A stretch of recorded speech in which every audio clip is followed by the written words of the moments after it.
दोस्तों नमस्कार। छत्तीसगढ़ के बारे में कुछ बताने के लिए एक बार फिर मैं मौजूद हूँ जन सरोकार की खबरों से वास्ता रखने वाले गांव के लोग प्लेटफॉर्म पर। दोस्तों, आदिवासी प्रदेश छत्तीसगढ़ में ऐसा कोई हफ्ता नहीं होगा जिसमें कोई ना कोई मज़ेदार या धमाकेदार बात नहीं होती है। अब लीजिए, ये खबर आई है कि छत्तीसगढ़ के आदिवासी मुख्यमंत्री विष्णुदेव साय एक नए भव्य बंगले में शिफ्ट होने वाले हैं। लगभग 65 करोड़ की लागत से बना यह भव्य बंगला नई राजधानी यानी नया रायपुर में है। वैसे तो नया रायपुर का शिलान्यास जो है वो पूर्व मुख्यमंत्री अजीत जोगी के शासनकाल में हुआ था, और जोगी के बाद भाजपा के जो मुख्यमंत्री हैं डॉक्टर रमन सिंह, उन्होंने नया रायपुर में इन्हें खूब पैसा बहाया, बहुत सारी सुविधाओं को जुटाने का काम किया। डॉक्टर रमन सिंह के बाद कांग्रेस के भूपेश बघेल की चिंताओं में भी यह बात शामिल रही कि कैसे नया रायपुर पर होने वाला जो खर्च है उसे कम किया जाए। आज भी यहाँ हाउसिंग बोर्ड के हजारों मकान बने हुए हैं और लगभग सभी मकान खाली पड़े हैं। प्रदेश का मंत्रालय और संचालय भी यहीं पर लगता है। बावजूद इसके यहाँ आम लोगों की बसाहट वैसी नहीं हो पाई है जैसी होनी चाहिए थी। प्रदेश के जो अधिकांश अफसर हैं और कर्मचारी हैं वो नया रायपुर के बजाय पुराने रायपुर में ही रहते हैं और पुराने रायपुर से ही अपनी आवाजाही करते हैं। अब यह कयास लगाया जा रहा है कि प्रदेश के मंत्री और मुख्यमंत्री और अधिकारी यदि नया रायपुर में शिफ्ट हो जाएंगे तो वहाँ की रौनक बढ़ जाएगी। माना जा रहा है कि बसाहट ठीक ठाक हो गई तो नई राजधानी की जो काया है वो पलट सकती है। अब आगे उम्मीद कर सकते हैं कि नए रायपुर का जो सन्नाटा है वो टूट सकता है। अब टूटेगा या नहीं ये तो बात की बात है, लेकिन यदि नए रायपुर में लोगों की बसाहट होती है तो ये निश्चित है कि इसका फ़ायदा उन निवेशकों को हो सकता है जिनका पैसा यहाँ पर फंसा हुआ है। अभी तो हालत यह है कि जिन लोगों ने वहाँ हाउसिंग बोर्ड से मकान खरीद लिया है उसे भी कोई दोबारा खरीदने को तैयार नहीं है। दोस्तों, इधर छत्तीसगढ़ का एक बहुत महत्वपूर्ण इलाका है जशपुर। यहाँ से भारतीय जनता पार्टी की एक विधायक है राय मुनि भगत। जशपुर में आदिवासियों की एक बड़ी आबादी निवास करती है, तो ईसाई धर्म को मानने वाले लोग भी यहाँ पर काफ़ी संख्या में रहते हैं। जशपुर वह इलाका है जहाँ एशिया का एक बड़ा चर्च भी विद्यमान है, और इस चर्च को देखने के लिए दूर दराज के लोग आते हैं, काफ़ी बड़ी संख्या में आते हैं। जशपुर वह इलाका है जिसे भारतीय जनता पार्टी के कद्दावर नेता दिलीप सिंह जूदेव का कभी गढ़ भी माना जाता था। दिलीप सिंह जूदेव तो अब दिवंगत हैं, लेकिन काफ़ी अरसा पहले उन्होंने इसी इलाके से रहते हुए हिंदुओं की घर वापसी का अभियान चलाया था और काफ़ी सुर्खियां बटोरी थी। इस इलाके की चर्चा इस बात को लेकर भी हमेशा बनी रहती है कि यहाँ जो ईसाई धर्म को जो मानने वाले लोग हैं उनकी तादाद लगातार बढ़ रही है।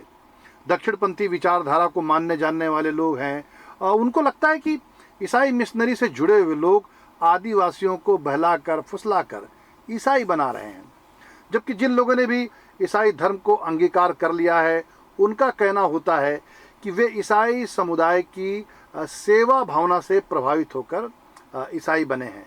बहरहाल जो भी हो, लेकिन टकराव की जो यह स्थिति है वो प्रायः इस इलाके में कायम रहती है।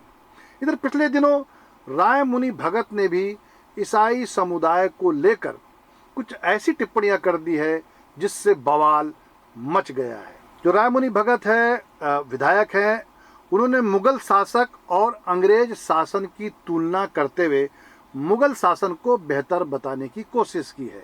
इतना ही नहीं, महिला विधायक ने मुगलों को बेहतर बताते हुए एक समुदाय विशेष के लोगों पर लाठी डंडों और बंदूक की नोक पर धर्म परिवर्तन करवाने का जो है संगीन आरोप भी लगाया है। विधायक के इस आरोप के बाद पिछले कई दिनों से उस इलाके के जो ईसाई हैं, उस समुदाय से जो जुड़े हुए लोग हैं, उनका धरना प्रदर्शन जारी है। समुदाय के लोगों ने 3 अक्टूबर को लगभग 130 किलोमीटर लंबी मानव श्रृंखला बनाई। ईसाई समुदाय के लोगों का कहना है कि राय मुनि भगत ने जानबूझकर उनके धर्म और यीशु मसीह को लक्षित करते हुए अशोभनीय टिप्पणियां की है। ईसाइयों का बड़ा वर्ग रायमुनि भगत के खिलाफ एफआईआर दर्ज करने की मांग भी कर रहा है, लेकिन अभी तक एफआईआर दर्ज नहीं हुई है। इधर एक न्यूज एजेंसी से चर्चा करते हुए रायमुनि भगत ने कहा है कि मानव श्रृंखला में भाग लेने वालों को यह साबित करने के लिए वैध प्रमाण पत्र दिखाना चाहिए कि वे सचमुच में ईसाई हैं या नहीं हैं। उनका कहना है कि वर्ष 1905 से पहले जसपुर में एक भी ईसाई परिवार नहीं था, लेकिन बाद के दिनों में कई परिवारों को जालसाजी के माध्यम से ईसाई बना दिया गया है। धर्म परिवर्तन के लिए कानून की प्रक्रिया होती है, जिसके लिए बाकायदा प्राधिकृत अधिकारी के समक्ष आवेदन प्रस्तुत करना होता है। भारतीय जनता पार्टी की इस विधायक ने यह दावा भी किया है कि मानव श्रृंखला बनाकर जो भी विरोध प्रदर्शन किया गया है ईसाई समुदाय के द्वारा, वह एक फ्लैग शो के अलावा और कुछ भी नहीं है, कुछ भी नहीं था।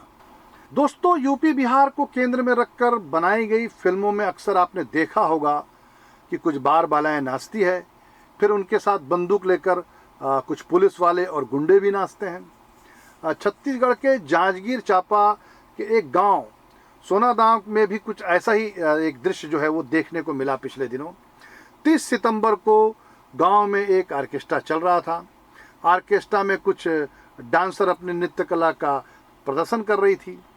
तभी पुलिसकर्मी फुलेश्वर सिंह सिदार वहां पहुंच गए।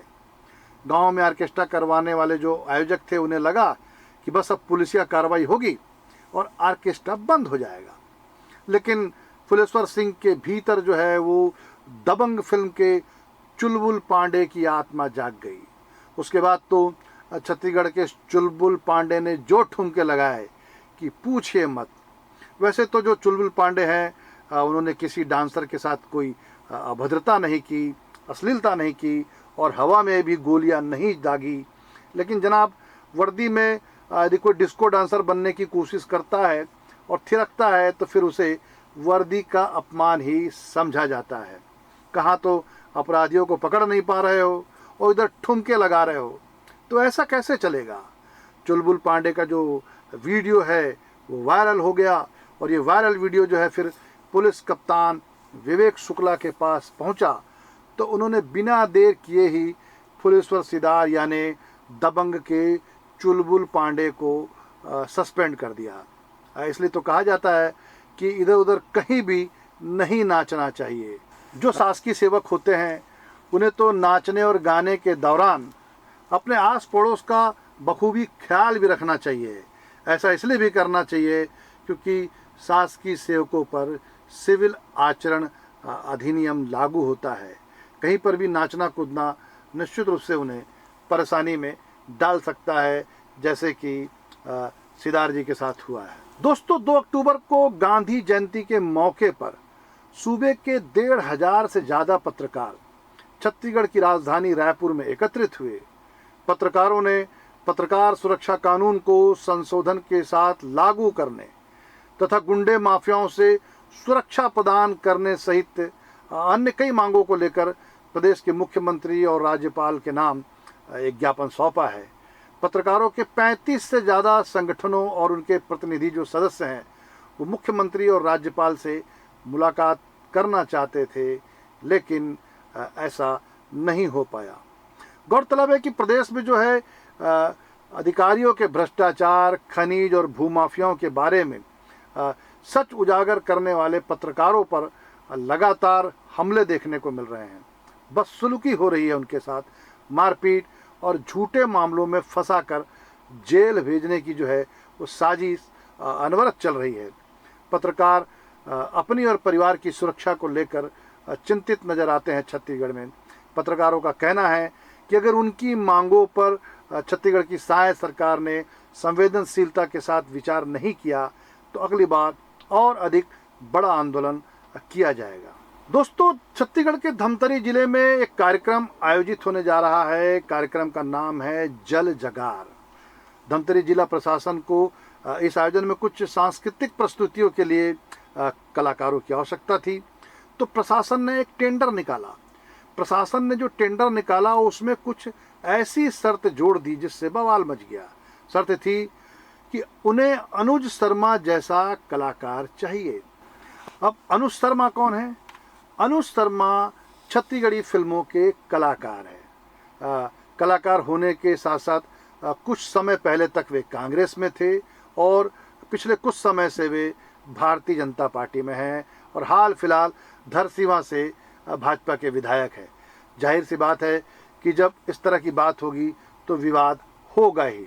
इस मामले को लेकर पूर्व मुख्यमंत्री भूपेश बघेल ने एक ट्वीट कर अपनी बात रखी है। उन्होंने लिखा है कि धमतरी में जल जगार हो रहा है, यहाँ तक तो ठीक है।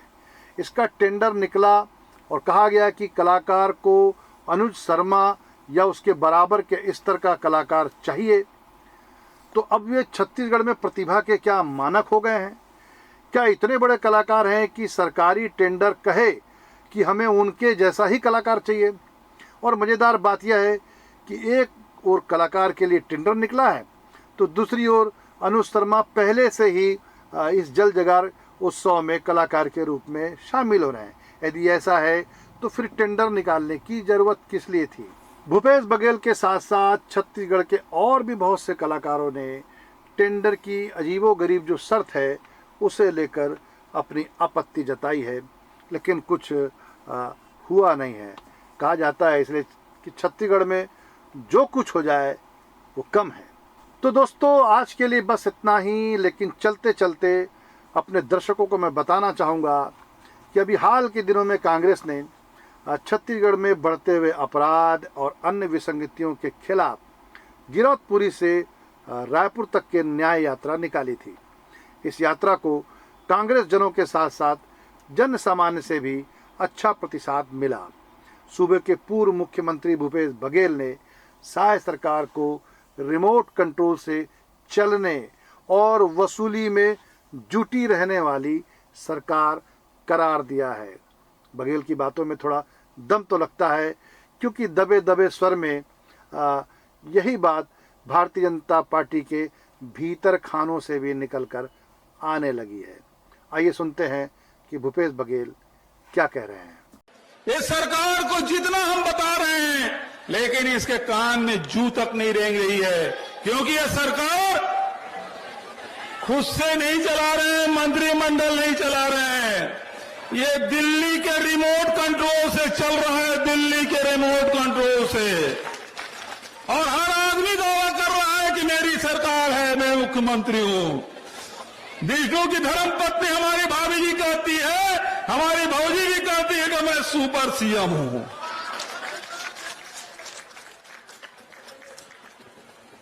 वो सुपर सीएम है, ओपी चौधरी क्या है?